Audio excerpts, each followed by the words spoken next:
Hello friends. Today I'll again be taking applied biology class and I will be telling you about fermentation. In the last class, if you remember, we had started fermentation and I was telling you how the fermenter looks like and how can we derive molecules, how can we produce large scale cultures, and from there we can get important industrial products and pharmaceutical products. So in this class I would like to solve some of the questions. कुछ question solve करेंगे हम लोग जो कि important है with respect to your CSIR exam, and also हम अलग अलग टाइप के फर्मेंटर्स भी इस क्लास में पढ़ेंगे. तो देखते हैं कि लास्ट टाइम मैंने आपको बताया था कि फर्मेंटेशन के लिए क्या क्या रिक्वायरमेंट्स हैं. So I had told you that we need to have a sterile media which we called as media formulation. So media formulation, you can call this process as an upstream process. Upstream processing. Upstream processing मतलब हमें जो जो requirement है उस हिसाब से हम media बना रहे हैं, हम इनोकुलम प्रिपेयर कर रहे हैं. इनोकुलम अगेन मैंने आपको बताया था कि जो small amount of bacterial culture या फंगल कल्चर है जो हम यूज करेंगे, small amount of culture for large scale production of culture in the media. So ये पूरा जो प्रोसेस है मीडिया प्रिपरेशन का और इनोकुलम प्रिपरेशन का, all this things are called and sterilisation, these things are called upstream processing. Okay, so उसके बाद down stream processing बता देती हूँ मैं आपको. डाउन स्ट्रीम प्रोसेसिंग मतलब जो भी हमारे पास फर्मेंटेशन के बाद, फर्मेंटेशन हो गया, मीडिया प्रिपेयर हो गया, सारा इनोकुलम हो गया, उसके बाद हमने वो उसमें ऐड कर दिया इनोकुलम को मीडिया में, and there was enough growth for production of metabolites और वॉट एवर रिक्वायर्ड प्रोडक्ट्स. वो जब हम how do we take out the entire thing from the fermenter और हम उससे कैसे अपना डिजायर्ड प्रोडक्ट निकालते हैं, that process is called downstream processing. So this is basically the you can call as purification of desired product. Again, it can be protein, it can be some metabolite, or it can be organism itself. Now अब organism itself से क्या मतलब है? Organism हम जो fermenter में use करते हैं that is either microbiome, microbes, और इट इज फंगस. तो जो भी माइक्रोब्स हैं या जो फंगस है ये हम फर्मेंटर में यूज करते हैं. लेकिन अगर मैं ऑर्गेनिज्म की बात करूं तो सिंगल सेल ऑर्गेनिज्म या फिर single cell protein. Single cell protein कहां से आ सकता है? माइक्रोब से, because microbe is a prokaryote, it is a single cellular organism. तो जब हम ये बोल रहे हैं कि हमें सिंगल सेल प्रोटीन चाहिए from fermentation process, it will only come from the microbes. ठीक है, so you must remember this that single cell protein, it means it is talking about the microbes. तो ये जो फर्मेंटेशन होगा जहां पे हमें सिंगल सेल प्रोटीन चाहिए, यहाँ पे हम डायरेक्टली माइक्रोब्स को ही आइसोलेट करेंगे from the fermenter. That means यहाँ पे जितना भी कल्चर होगा वो ही हमारा प्रोडक्ट होगा, right. Then there can be extracellular और इंट्रा सेल्यूलर प्रोटीन्स. अब एक्स्ट्रा सेल्यूलर, इंट्रासेल्यूलर प्रोटीन्स बाहर निकालने के लिए लाइक एज द प्रोडक्ट, उसके लिए हमें अलग अलग मेथड्स डिसाइफर करने होते हैं, अलग अलग मेथड्स यूज करना होता है. If it is extra cellular you will get it from the media itself. Why? क्योंकि सेल्स जो है वो अब बाहर सिक्रीट कर रहा है, it is secreting the product outside the cell. So हमारा जो भी डिजायर्ड थिंग होगा वो मीडिया के अंदर हमें मिल जाएगा. So if we separate the cells from the media we will get our desired product. But if the bacteria or fungus is making the desired thing or the desired product inside the cell, अगर वो cell के अंदर ही protein या metabolite जो भी हमें चाहिए वो बना रहा है, तो हमें वहां से सेल के अंदर से उसे निकालना है. सेल के अंदर से निकालने के लिए it is a difficult process because you have to rupture the cell. Rupture means break the cell, right? Cell को तोड़ के आपको उसके अंदर से सेल को लाइस करके या सेल को इवेंचुअली किल करके आपको उसके अंदर से अपना प्रोटीन या फिर मेटाबोलाइट को निकालना है. That is called the processing of intracellular protein और metabolite. Okay, there can be different mechanisms for this. They can be enzymatic. अब enzymatic methods में क्या क्या आ जाएगा? You will use enzyme to lyse the cell. You will use enzyme to break the cell wall or the cell membrane of the bacteria or fungus, whatever is in use. Okay? तो हम क्या क्या use कर सकते हैं? हम lysozyme use कर सकते हैं for the cell wall और cell membrane breakdown.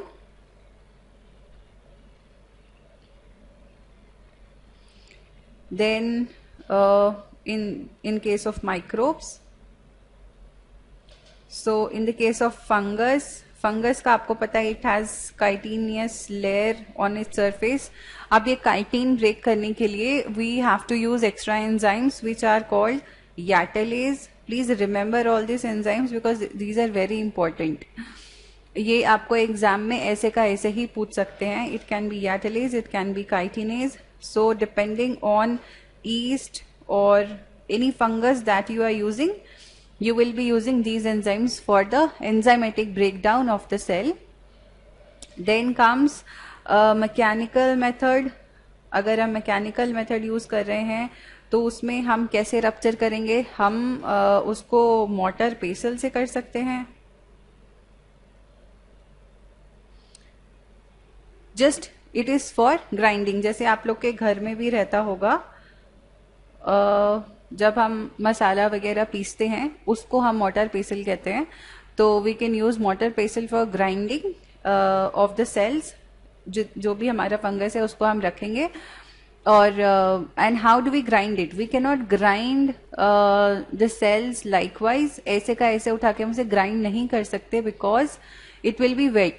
और अगर वो वेट है तो फिर उसको प्रॉपर ग्राइंडिंग मिक्सिंग नहीं हो पाएगा और उसके अंदर से जो भी डीएनए प्रोटीन जो भी हमें चाहिए वो हम प्रॉपरली आइसोलेट नहीं कर पाएंगे. So for that we require liquid nitrogen. अब लिक्विड नाइट्रोजन का टेम्परेचर आपको पता है, इट इज -196 डिग्री सेल्सियस. इतना टेम्परेचर अगर है, इतना लो टेम्परेचर अगर उसका है, तो जो भी चीज हम उसमें डालेंगे वो तुरंत से रॉक सॉलिड हो जाएगा. अगर वो so that if we add fungus to this liquid nitrogen it will suddenly turn into solid from damp. जो उसका डैम्प मॉइस्ट स्टेटस था वहां से वो सॉलिड स्टेट में चला जाएगा. It will turn into rock solid thing. अब रॉक सॉलिड को ऐसे क्रश करना इट इज वेरी इजी. ठीक है, तो अगर आप मोटर पेसल यूज कर रहे हैं so you have to remember that you have to use liquid nitrogen for the grinding purpose. Then you can also use a homogeniser. Homogeniser भी आप यूज कर सकते हैं सेल डिस्टर्ब करने के लिए. You can disturb microbe, you can disturb fungus और वहां से आपका डिस्ट्रप्शन के बाद आपके प्रोटीन ऑफ इंटरेस्ट में आप उसको निकाल सकते हैं. होमोजेनाइजर के अलावा there is a very very important और वेरी रेगुलर यूज करने के लिए जो लैब में होता है वो होता है सोनिकेटर. अब सोनिकेटर का एक प्रोसीजर है जो मैं आपको बताना चाहूंगी. The principal that it follows is ultrasonic waves.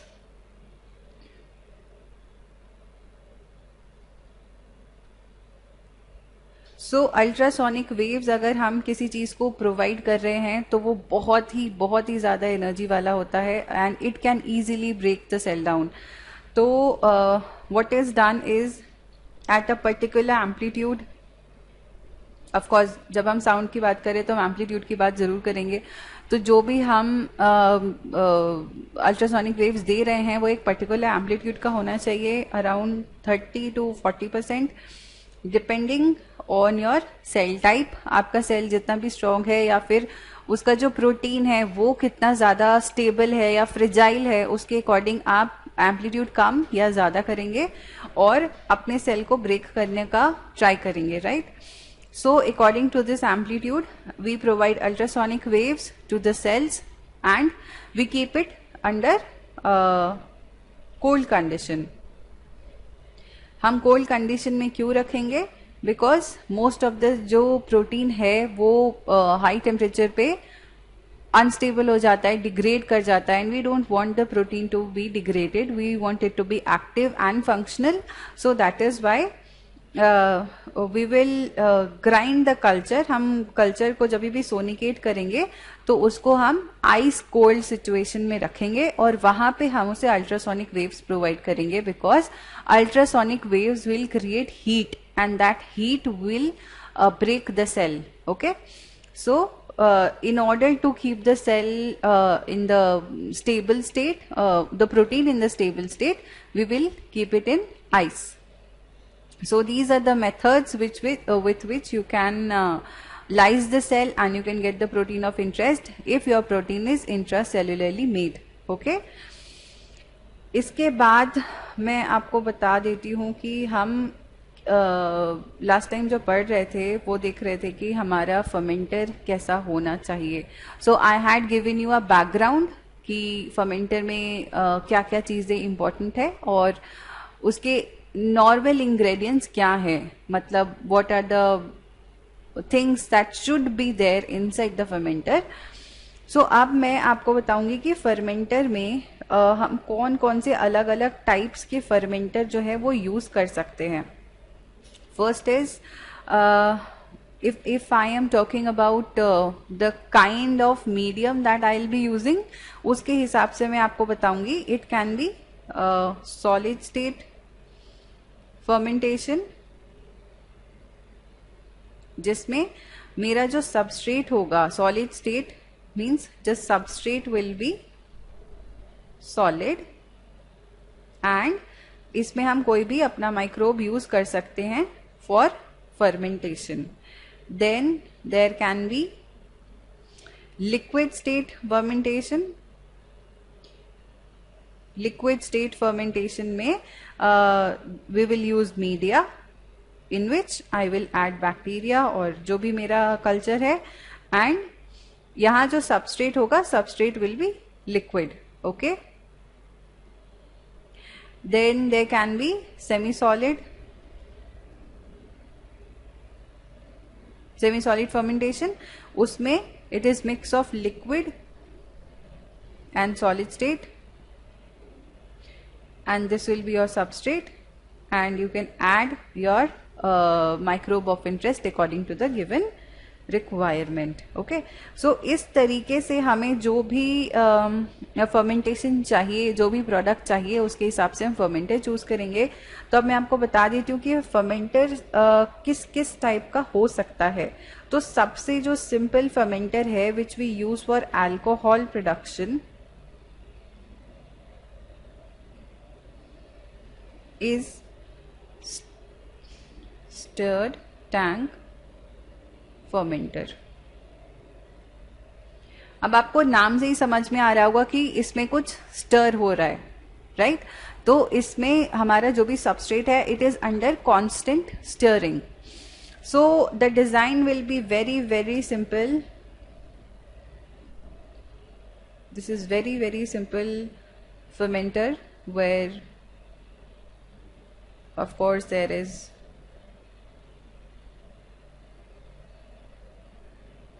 these are impellers that I had told you last time. अगर ये मूव करेंगे तो there will be proper rotation of the ingredients. Then there will be baffles.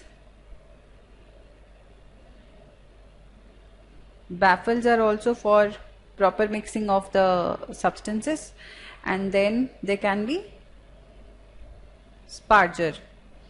So sparger means जहाँ से हम air sparge करेंगे. It is very important to have oxygen also inside the chamber, inside the fermenter. So we will be using certain amount of oxygen for the cell's survival, right?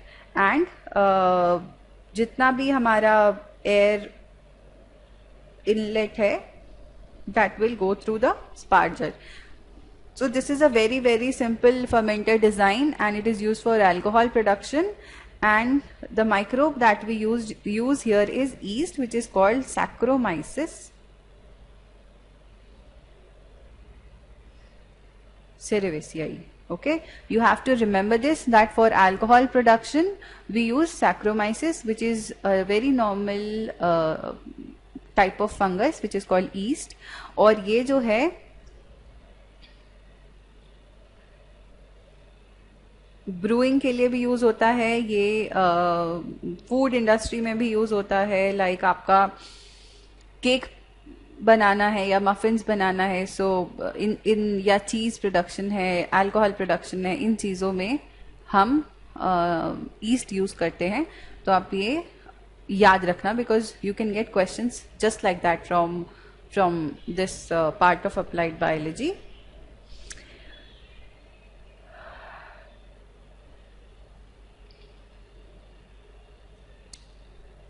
Then आपको ये इसमें याद रखना है कि इसमें pH set करने के लिए they can be a problem.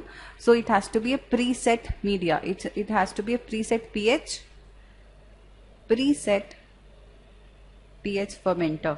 यहाँ पे आप बार बार पीएच चेंज नहीं कर पाएंगे, because this is the most simple setup for fermentation.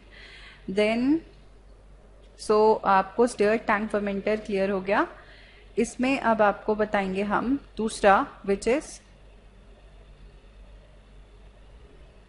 Air lift fermenter.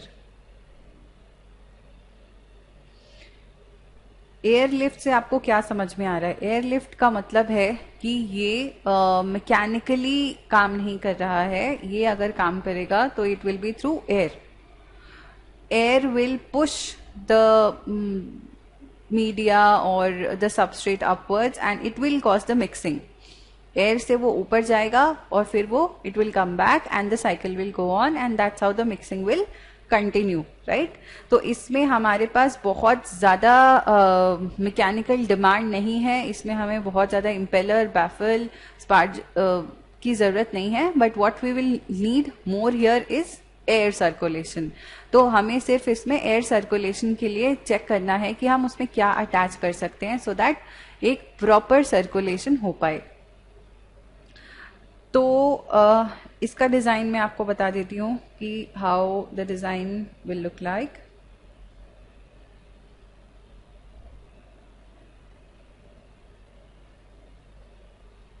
So you have to get things straight in your mind, and while reading you have to understand कि आप क्या पढ़ रहे हैं, क्योंकि ये सारी चीज़ें जो हैं वो सब इंटर रिलेटेड हैं विद योर इनिशियल टॉपिक्स. जो भी आपका बायोकेमिस्ट्री है या इम्यूनोलॉजी है, उनसे ही रिलेटेड है.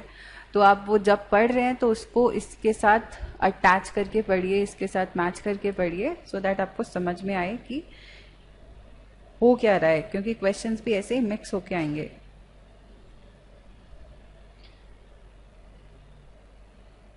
पार्ट बी के लिए आप सोच सकते हैं कि वहां पे डायरेक्ट क्वेश्चंस आपको मिल सकता है, but for part see it will be all interlinked. So you have to read things very carefully and logically. Use your brain while reading. सिर्फ याद करने के लिए मत पढ़ लीजिए, बट पार्ट सी के लिए आपको लॉजिक लगाना आना ही चाहिए, राइट.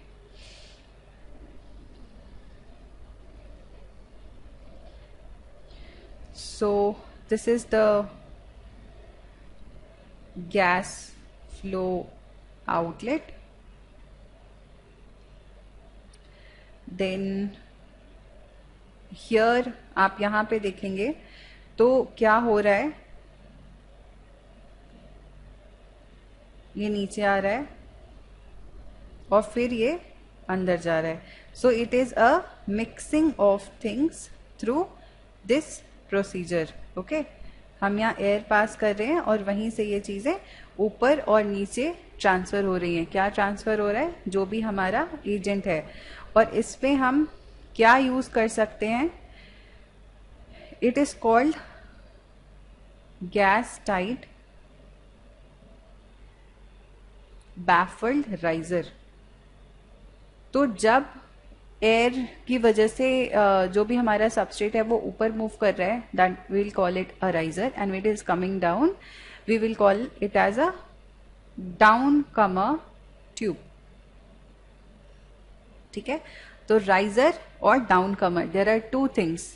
एक बार वो ऊपर जाएगा फिर वो नीचे आएगा, बिकॉज वहां कोई इम्पेलर या उसमें कोई बैफल नहीं है जो उसको मिक्स करेगा. It is only on the air which will help in the mixing of the substances. Right now these are the air bubbles. You can make them, you can draw them for your understanding. So these are the air bubbles जो कि आपके इसमें move करते रहेंगे. और ये इसमें हमारा प्रोडक्ट, इसमें जो भी हम किस चीज से निकालेंगे, तो ये किससे निकलेगा? There be a bead, it can be gel bead which is inoculated. Inoculated मतलब ये जो जेल बीड है उसी में ही आपके माइक्रोब्स या फिर फंगस जो भी है, that is in the form of a gel bead. Right, तो उसको मूव करना आपके लिए इजी है compare to the just organism. Organism will have some mass and it will of course not move according to your wish. तो उसके लिए हम उसको एक जेल बीड में डालेंगे और वो फिर इमोबिलाइज होके, जैसे हम उसे एयर प्रोवाइड करेंगे, that Beed will move up and down. Right, so this is how the movement will take place inside the fermenter. And this is internal tube जहाँ पे भी mixing होगी. And this is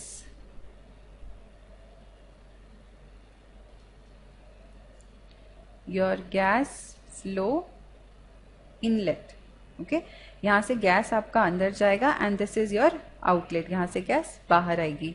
ठीक है, तो आपको ये ध्यान रखना है कि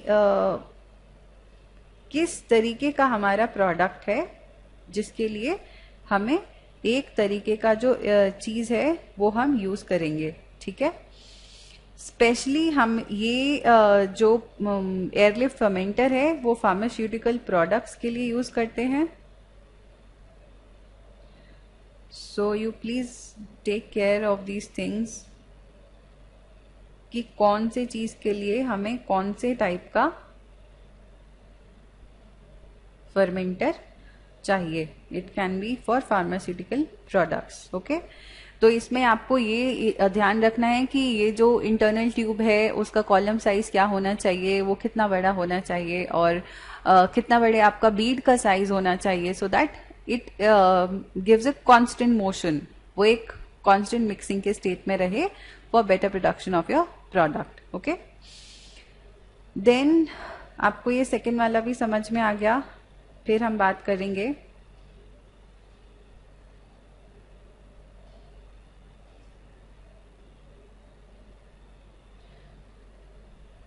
fluidised bed reactor. Now there is no difference between reactor and fermenter. तो आप रिएक्टर भी बोल सकते हैं, फर्मेंटर भी बोल सकते हैं. अब फ्लूइडाइज्ड बेड से आपको क्या समझ में आ रहा है? फ्लूइडाइज्ड बेड का मतलब है कि जो उसका इन फर्मेंटर का जो पूरा इनसाइड फॉर्मेशन है that is in fluid, but it has immobilized enzymes or cell particles.